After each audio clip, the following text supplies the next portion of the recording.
Good morning, dear students. Today we will discuss the Bernoulli's theorem and its various application. So first, Bernoulli's theorem was derived by Daniel Bernoulli. He is a Swiss mathematician and physicist who derived the Bernoulli's theorem, and which states that the sum of pressure energy per unit volume, kinetic energy per unit volume, and the potential energy per unit volume of an incompressible in viscous fluid in a streamline irrotational flow remains constant along the streamline. It means simply this theorem states that whenever there is a continuous flow of liquid, the total energy remains same at every section, provided that there is no loss or addition of energy. And basically this Bernoulli's theorem is applicable to incompressible, non-viscous and non-steady flow. So this one is the criteria for the Bernoulli's theorem. Now let us consider the conduit through which the liquid is flowing. So here let's suppose here the liquid is flowing through this conduit. It consists of section 1 1. So let us consider here section 1 1 and here section 2 2. So the pressure energy, that is the sum of pressure energy, kinetic energy and potential energy per unit volume at section 1 1 and section 2 2 remains constant, provided that there not be any loss or addition of energy takes place. Fine. So here let us consider the conduit having a section 1 1. This is the section 1 1 and section 2 2. The flow passing from 1 1 to 2 2. That means this is the direction of flow which is passing from 1 1 to 2 2.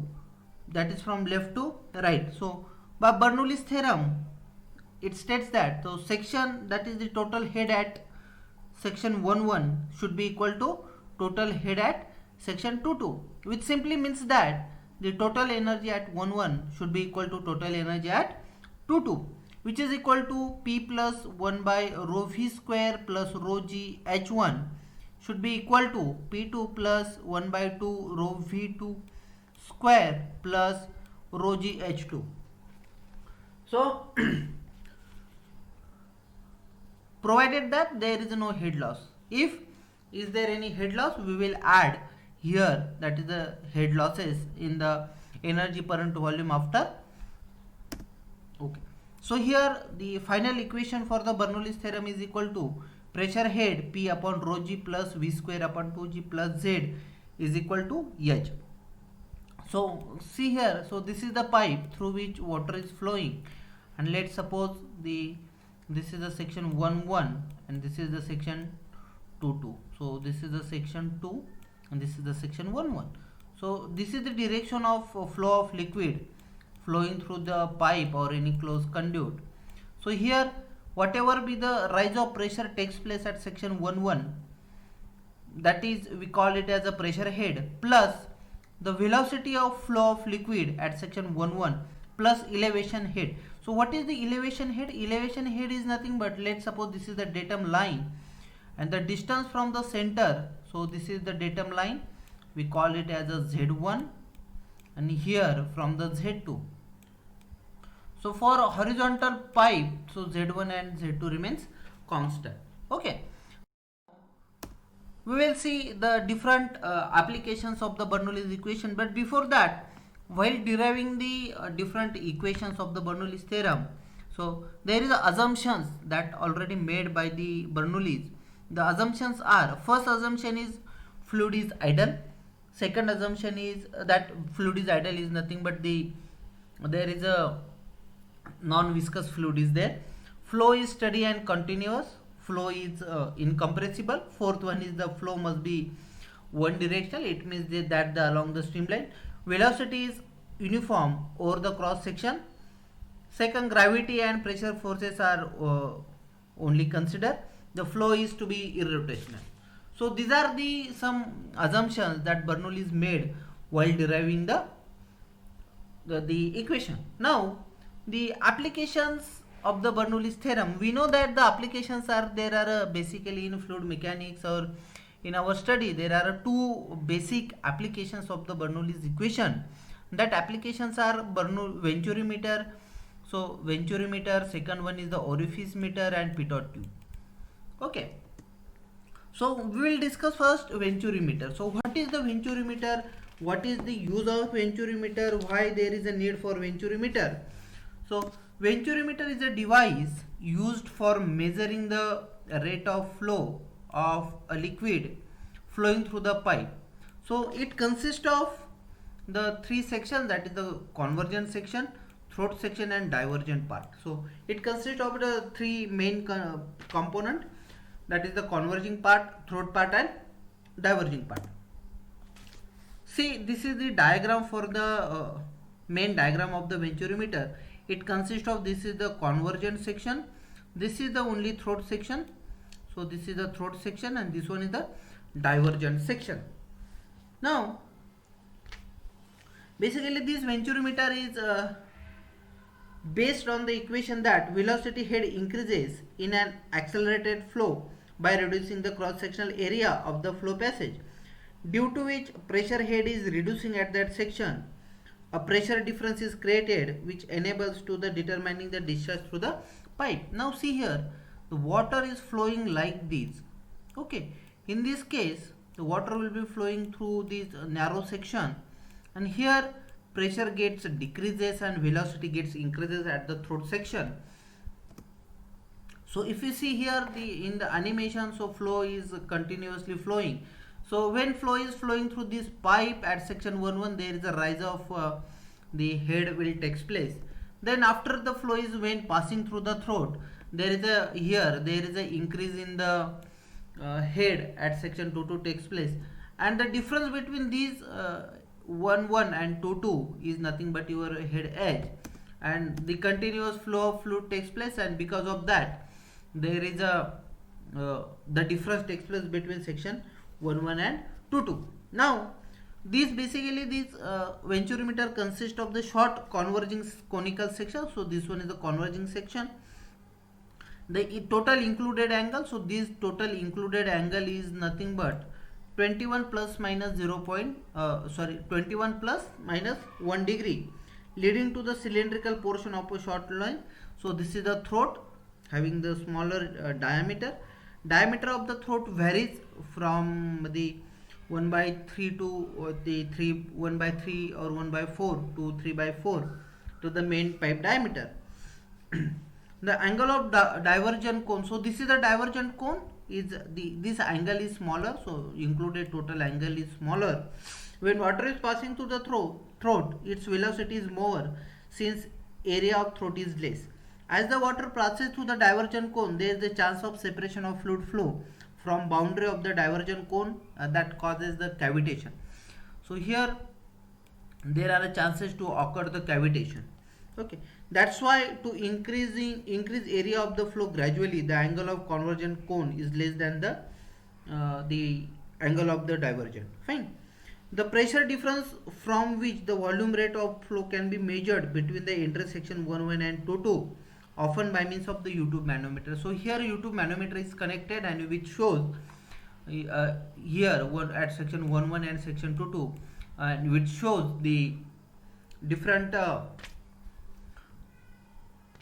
difference between the volume flow rate. Okay, the axis of the Venturi meter, it can be a horizontal or it can be a inclined. Fine. Now so let's see the how we derive the to find out the volume flow rate. So D1, diameter at the inlet. So here the diameter of the inlet at section 1-1, so this is the section 1-1. P1 is the pressure at section 1, V1 is the velocity at section 1-1. A1, that is the area of the section 1-1, it means the area of pipe itself. Similarly, D2, P2, V2 and A2 are the corresponding values at the throat at section 2-2. Remember that all these values or all these numeric data is in ESI.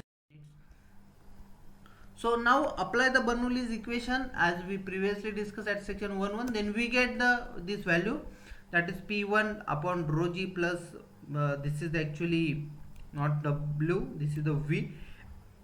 V1 square upon 2G plus Z1 should be equal to P2 upon rho G. So V2 square upon 2G plus Z2. Here we know that the pipe is horizontal. As the pipe is horizontal, so here Z1 is should be equal to the Z2 from the section 1 or from the head. So final remaining is the P1 minus P2 is equal to V2 square minus V1 square upon 2G, and P1 minus P2 upon rho G is nothing but the head, manometric head, which is from the formula. The formula is, so we know that pressure at the any static hydrostatic is P is equal to rho GH.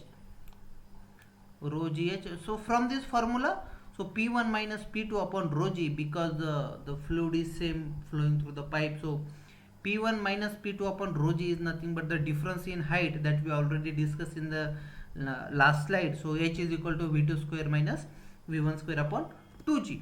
So here where H is the P1 minus P2 upon rho G is the difference of pressure head at section 1 and 2.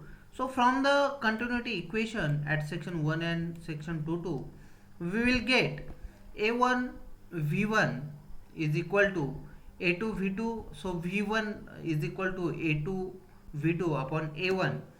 So hence putting this value in the H formula, so H is equal to V2 square upon 2G into bracket A1 square minus A2 square upon A1 square. So V2 is nothing but A1 upon square root of A1 square minus A1 square minus A2 square into root of 2 root 2 GH. So discharge Q is equal to, we know that A1 V1 should be equal to A2 V2. So here the value is V2, not H. So V2, so putting this V2 in this formula, so we'll get A1 into A2 upon under root of A1 square minus A2 square under root of root 2 GH. Okay. Now in the above expression, this is for the ideal condition and known as the theoretical discharge. So actual discharge is actually less than the theoretical discharge, so which should be equal to Q actual is equal to CD into A1 A2 upon square root of A1 square minus A2 square into under root of root 2 GH. So CD is the coefficient of discharge for the venturimeter, and the value of coefficient of discharge for the venturimeter is always less than the 1. So the expression H, so the value for this H can be given from the U-tube differential manometer, and there are two cases. If in the liquid in the manometer is heavier than the liquid flowing through the pipe, so it means, so let's suppose this is the pipe and here the U-tube manometer is attached. So like this U-tube manometer is attached, and the so this is the SO, that is the specific gravity of the liquid which is flowing through the pipe, and this is the SH as per the notation given in the formula. So the formula for calculating this H is nothing but the X into SH suffix S suffix H upon S0 minus 1. So this X is nothing but the difference between these two. So difference between these two is nothing but your value of X. Okay. Similarly, if the liquid in the manometer is lighter, so here the lighter liquid is there in the manometric tube than the liquid which is flowing through the pipe. So formula is H is equal to X 1 minus SL upon SO. So SL is the specific gravity of the lighter liquid and X is the difference of liquid columns in the tube. So in this way we can easily calculate the actual discharge as well as the theoretical discharge from this formula. So these two formulas are very important as far as to solve numerical.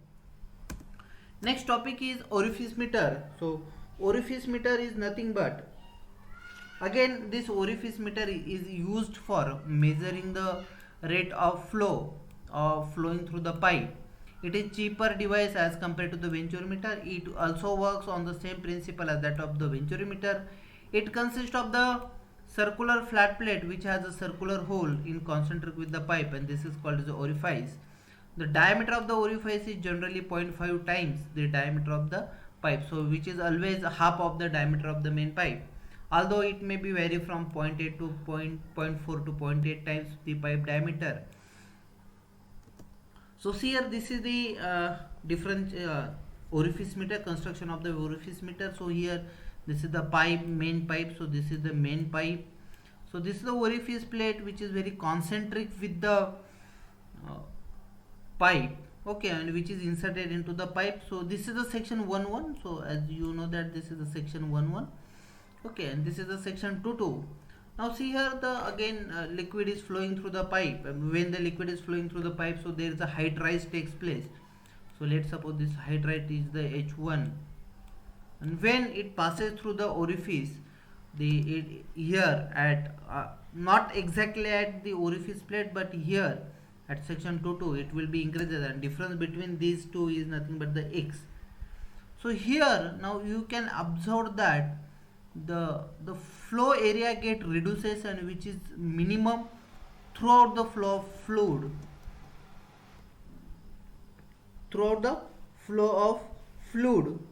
okay, and we call it as a vena contracta, and this vena contracta is the minimum area when flow of fluid is flowing, okay. So formula is again same, the q, this is the way when we multiplied it by cd, so this is the actual discharge, so which is equal to cd into a0, that is the a0 is the area at orifice, a1 square root of root 2 gs divided by a1 square minus a naught square. So here a0 is the area of orifice meter, so exactly a0 at the area at orifice, so remember that, fine. The coefficient of discharge of the orifice meter is much smaller than the venturi meter. So here orifice, this value of cd for the orifice meter is ranging from 0.61 to 0.65 in case of the orifice meter, fine. Next one, the pitot tube. Again, pitot tube is a device which is used for measuring the velocity of flow at any point in a pipe or the channel. Principle: if the velocity at any point decreases, the pressure at the point increases, and due to conservation of the kinetic energy into pressure energy. So whenever there is a decrease in the velocity takes place, the pressure will be increases. So here it is the simplest form. The pitot tube consists of the glass tube bent at a right angles. So this is the pipe in which this pitot tube is placed at right angles.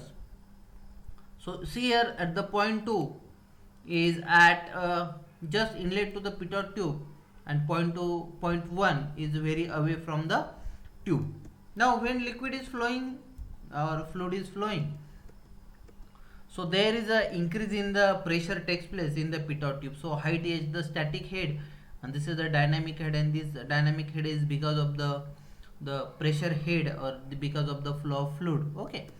So let P1 is equal to pressure at section 1, P2 is the pressure at section 2, when we want to derive. V1 is the velocity at section 1, V2 is the velocity at section 2. So the velocity at section 2 is 0, because it is based on the principle that if the velocity of flow a point becomes 0, the pressure is increased due to conservation of kinetic energy into pressure energy. So here h is the depth of the tube inside the liquid, and h rise of liquid in the tube above the free surface. So at here at point 2, exactly at point 2, the velocity becomes 0, and these velocities get converted into the pressure energy, and because of that there is a rise of height in the tube takes place, okay. So again we apply the Bernoulli's equation at section 1 and section 2. Then again this is the P1 upon rho g plus V1 square upon 2g plus Z1 is equal to P2 upon rho g plus V2 square upon 2g plus Z2. But the tube is exactly at the horizontal That means the z1 and z2 are at the same line, so z1 is should be equal to z2. And as per our the theorem, so v2 is equal to 0. So p1 upon rho g, that is the pressure head at 1, and this pressure head at 1 is the h. P2 upon rho g, pressure head at section 2 and which is equal to h, that is the small h plus capital A. So total height rise from the tube. So from this formula we will get the value of v1 is equal to under root of root 2 gh, and this is the actual, this is the theoretical value. Now the actual velocity can be calculated. So v1 actual should be equal to cv under root of root 2 gh. From this formula we can easily calculate the value of actual velocity. Now we'll see the one example on the Bernoulli's theorem. So I just first of all I will read the numerical. So the liquid of a specific gravity 1.3. So the liquid given and the specific gravity of 1.3 is given, which is flowing in a pipe at a rate of 800 liter per second. So here liter per second is given, that is the flow is given, that is the discharge through the pipe is given from point 1 to point 2, which is 1 meter above point 1. Okay, so from the datum it is above the point 1. The diameters at section 1 and section 2 are 0.6 meter and 3 meter respectively. If the pressure at the section 1 is 10 bar, determine the pressure at the section 2. So this is the pipe which is given, and at the section 1 if you see the diameter is 0.6 and section 2 diameter is the 0.3. So the pipe is the conical in section, and when flow of liquid flowing takes place, the liquid having the specific gravity is the 1.3, and here we have to find out the value of P2, and the discharge is the 800 liter per second. So now using the Bernoulli's theorem, that we know that the Bernoulli's theorem is equal to P upon gamma plus Z plus V square upon 2G. This gamma is nothing but the rho into G simply. Okay. So taking datum as 1 and pressure P2 can be found out. So first of all, from the formula we can easily calculate. So Q is equal to, from the continuity equation, Q is equal to A1 V1 area at section 1 A1 is the area at section 1 can be found out by using the given diameter 0.6. So V1 can be calculated by Q upon A1. So V1 is find out the value of the velocity 1 is the 2.83 meter per second, and again Q2 is also find out by in the similar way, that is the A2 V2. So A2 V2. So from this we can also find out the velocity at section 2, that is the 11.36 meter per second.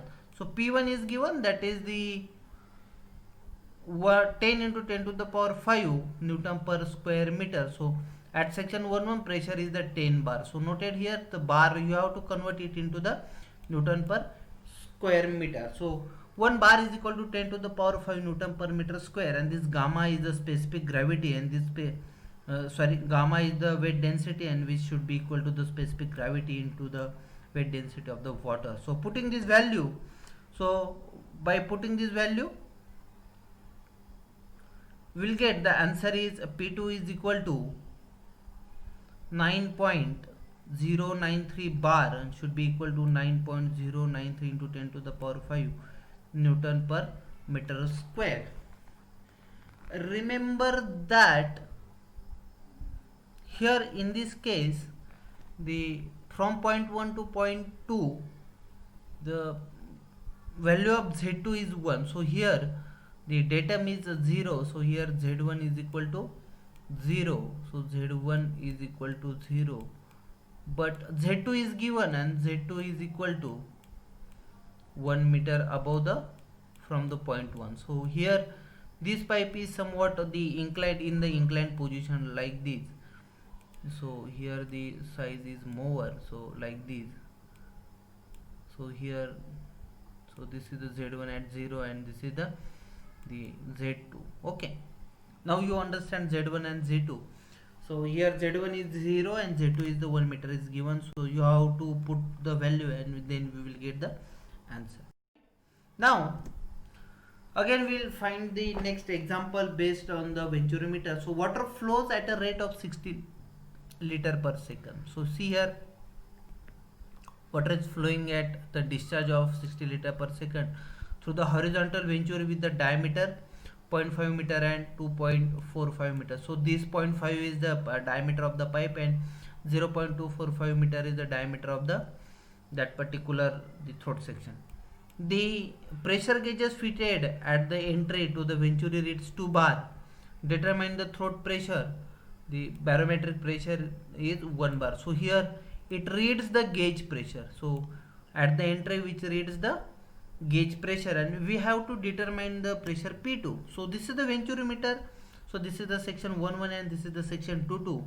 And here the discharge of the liquid which is flowing through the pipe is 60 liter per second, and because of there is a height rise and this reads the pressure P1 is equal to 2 bar. And when it is passes through the throat section, it also reads somewhat the pressure. So here there is a increase in the pressure takes place. So we have to measure the value of P2. So again apply the Bernoulli's equation and neglecting the losses.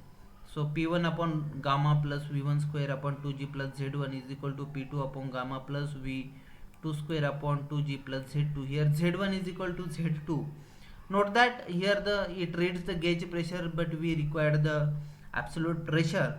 So here gauge pressure plus atmospheric pressure gives the absolute pressure. So 3 bar is the absolute pressure because the barometric pressure is the 1 bar.